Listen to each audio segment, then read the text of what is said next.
Hello guys, welcome back to my YouTube channel. Here is how I make my chapatis. I start with a cup of water, then half a teaspoon of salt, 2 tablespoons of sugar. Make sure to test your solution at this point because that will tell you the taste of your chapatis. Then follow with 2 tablespoons of cooking oil. Then I add my flour gradually, bit by bit. This way you'll be able to achieve the best consistency that you want with your dough, because if you start by your flour first, you might add too much flour and it might be a bit hard for you to fix that. But if you start with water, building your dough gradually will be easier. I hope you get what I'm saying. Now here my dough has come together, so I'm transferring it to my working surface to continue kneading it. Still adding my flour bit by bit. You'll be able to feel your dough and tell whether to add more flour or not. As for me here, I feel like my dough does not need any more flour, so I've added some bit of oil so that I can knead without the dough sticking to my hands.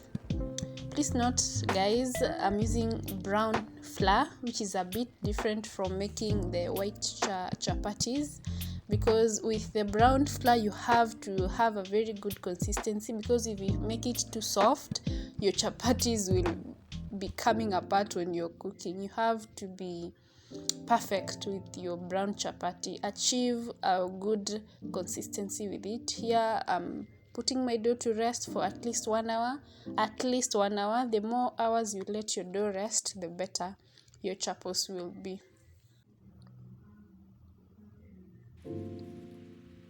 A few hours later, here is my dough. You can see how good it is, how stretchy it is. Tells you how good you are at your kneading. Now here I'm going to divide it into two so that I can proceed with rolling it out and cut into small balls. I find this process much easier and less time consuming instead of using the other process. So here I've rolled out one of the balls, then I'm going to oil it, then I'm going to cut. You can cut diagonally, vertically, whichever way you're going to cut it. Then I'm going to roll this up and make small balls. You can see the way I'm doing it. This helps your chapatis have some layers and cook inside. Then lightly flouring the balls so that they cannot stick. I'm repeating the same process with the rest of the dough.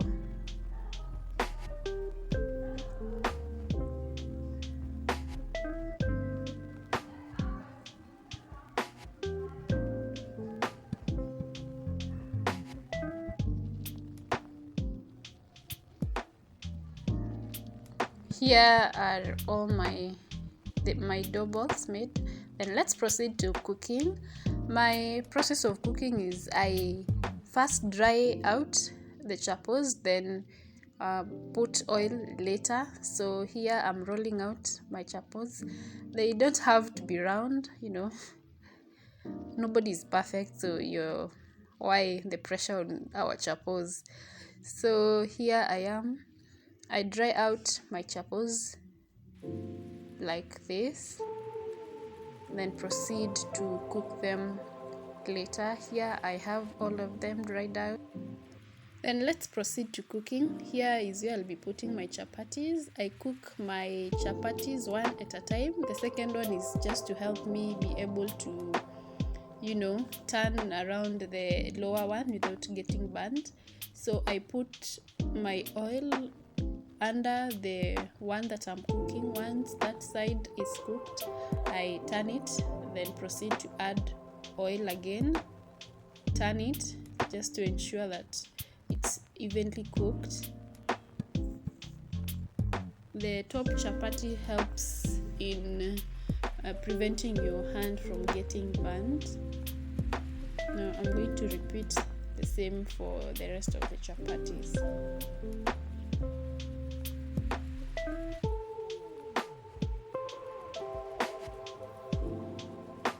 Be generous with the oil you're using, but do not use excess, which makes your chapati soggy with oil. Just enough is enough. And here is my chapatis, all of them done. I usually let my chapatis rest. Trust me, it makes a big difference. It's like they continue cooking while inside there. So I let them rest for some minutes before serving. And here is our moment of truth. Let's see how we did. Here are my chapos.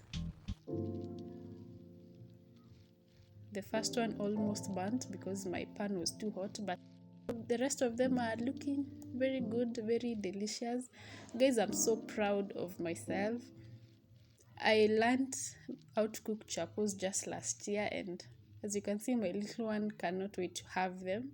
And I'm so proud of myself. If you're out there, you do not know how to make chapatis, please believe in yourself and give this recipe a try. And it's just trial and error. You learn from your mistakes.